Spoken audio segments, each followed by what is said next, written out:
E aí, gente boa, tudo bom com vocês? Bom, antes de começar o vídeo, eu quero incentivar vocês a estarem se inscrevendo no meu outro canal, o canal Venha ao Teu Reino, onde eu também estou disponibilizando ali vídeos quase que diários, tá? Onde eu falo de arqueologia bíblica, ciência, história, inclusive o vídeo de hoje eu estou tirando de lá, estou colocando aqui para que vocês possam estar acompanhando também, tá? Então, vai lá, né? Se inscreva, tá? E tenha um ótimo vídeo. Valeu! Bom, agora eu quero falar acerca do pergaminho, aquele pergaminho de Apocalipse no capítulo 5. Mas eu quero trazer para você hoje um fundo histórico. Vocês sabem que eu sou formado em História e a minha área é História da Igreja. Então, eu vou muito para essa parte da arqueologia. Eu gosto muito de estudar a arqueologia, os pais da Igreja. O meu TCC foi sobre o Jesus histórico. Então, é uma área que eu aprecio muito estudar essa parte aí. E uma coisa interessante que nós vamos ler agora aqui, em Apocalipse no capítulo 5, diz assim, versículo 1. E vi na destra do que estava sentado sobre o trono um livro, escrito por dentro e por fora, selado com 7 selos. Então você se lembra muito bem que quando, na época bíblica, nós fazemos parte dessa época bíblica, mas na época que foi escrito, né, a palavra, eles, ao enviarem cartas, não somente o período bíblico medieval também assim, o período medieval também foi todo assim. Quando eles enviavam cartas, né, à realeza ou para pessoas importantes, eles faziam um lacrezinho, seja com cera ou com argila, lacrava ali com um fiozinho, né, e enviava para o destinatário. Esse destinatário, somente ele poderia abrir ou deslacrar ou quebrar, né, esse lacre aí, este selo. Só que essas cartas, quando elas eram enviadas, elas tinham apenas um selo, e não somente cartas, até pergaminhos. Pegava o pergaminho ali, enrolava, né, um selo. Mas esse aqui tem 7 selos, então nós temos que ver o porquê que ele tem 7 selos. Tá? Vamos lá. E vi um anjo forte bradando com grande voz. Quem é digno de abrir o livro e de desatar os seus selos? E ninguém no céu, nem na terra, nem debaixo da terra. Olha aí, gente. Existem seres pessoais nos céus, anjos, arcanjos, querubim, serafins, o próprio Deus. Na terra, nós, os homens, e debaixo da terra, todos os santos e aqueles que estão no lugar de tormentos, que estão lá no Hades, estão debaixo da terra. Nenhum deles podia abrir o livro, claro, e nem olhar para ele. E eu chorava muito, porque ninguém fora achado digno de abrir o livro, nem de o ler, nem de olhar para ele. Aí, o que ocorre? Um dos 24 anciãos, eu sei que tem gente que interpreta os 24 anciões como simbólico, outros interpretam como uma tipologia, né, atrelada a alguma coisa do Antigo Testamento. Mas o fato é que, por esse versículo, isso aqui não é tipologia. Literalmente, um dos 24 anciões se levantou e foi conversar com João. Então, os 24 anciãos não é um número simbólico. Tá? Os 24 anciões, não, pelo que me parece, é que eles não parecem ser uma tipologia, um símbolo de alguma coisa. Eles podem até simbolizar algo, mas este símbolo de algo não desfaz a realidade de que eles são seres pessoais numéricos, sim.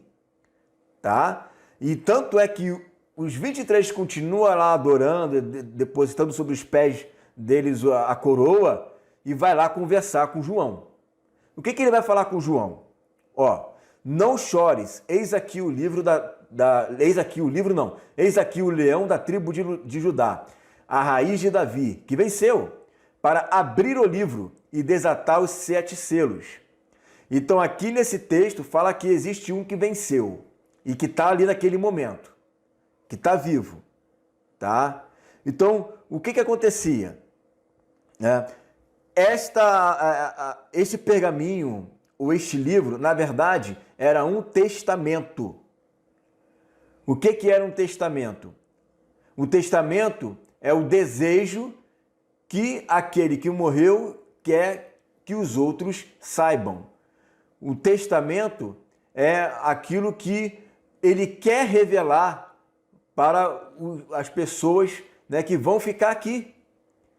As pessoas que vão ficar aqui, enquanto ele vai partir, né, ele deixa o testamento e vai ter lá, né, o desejo dele, ou o que ele quer, ou os bens dele, né?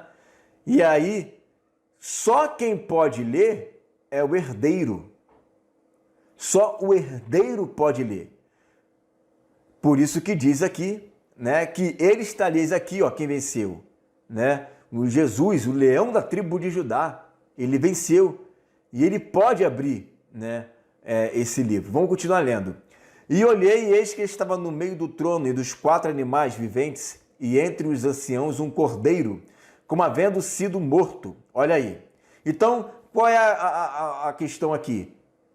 Um morre e o que vive de herdeiro lê o testamento.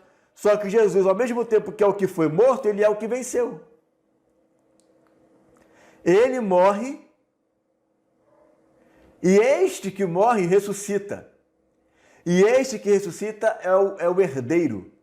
E o herdeiro que ressuscita é o único que pode abrir o selo. Porque só o herdeiro, naquele tempo, poderia abrir o selo. E mais ninguém. E mais ninguém. Não pode ter ninguém, nem no céu, nem na terra, nem debaixo da terra, que pode. O testador, ali, ele faz o testamento e somente o herdeiro pode abrir, né, os selos. Vamos continuar. E olhei, e eis que estava no meio do trono e dos 4 animais viventes, e entre os anciãos um cordeiro, como havendo sido morto, e tinha 7 pontas e 7 olhos, que são os 7 Espíritos de Deus enviados a toda a terra. E veio e tomou o livro da destra do que está sentado no trono, né? Então daqui a pouco vai começar uma adoração aqui, né, a respeito dele, mas aí não vai falar mais sobre o livro. Mas o interessante aqui é que somente ele pode abrir o livro. E por que tem 7 selos? Porque o herdeiro, ao abrir o testamento, tinha que ter ali junto com ele 7 testemunhas. Sem as 7 testemunhas, ele não poderia abrir o testamento. E quem são as 7 testemunhas aí? São as 7 igrejas da Ásia. É a igreja, somos nós. A igreja tinha que estar presente na abertura dos selos. Por isso, e justamente por isso, é que a igreja vai estar aqui na terra nesse momento. A igreja vai estar aqui. A igreja precisa testemunhar a abertura dos selos quando elas começarem a serem abertas. Do primeiro selo até o último selo. A igreja vai ter que estar aqui testemunhando, vendo que Deus, ele abriu os selos, derramou da ira dele, e os homens não se arrependeram. E nós estaremos aqui como testemunhas para todas as nações. Aí então virá o fim. Então a igreja são as 7 testemunhas que diz o texto que estão diante dele, né? Então essas igrejas que estão diante dele como testemunha, elas veem o cordeiro desatando, né, abrindo os selos um por um, né? Então a igreja, ela tem que estar aqui, a igreja, ela vai testemunhar tudo isso. Você vê, né, que nem na história, na arqueologia, o pré-tribulacionismo ele consegue, né, se sustentar, né? Então fica aí esse fundo histórico, fica aí esse fundo arqueológico, para que você possa entender o motivo pela qual eram 7 selos. Claro que as coisas tudo se encaixam, né? Deus é perfeito no seu cronograma.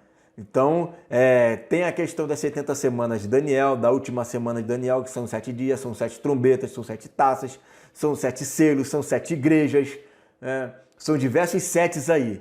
Inclusive, as 7 testemunhas, que naquela época eles tinham que estar presentes na hora que o único que poderia abrir o testamento era o herdeiro. E quem estava lá, agora aqui biblicamente falando, são os seus co-herdeiros, que somos nós. Certo, gente? Então é isso daí, né? Fique com essa palavra em nome de Jesus.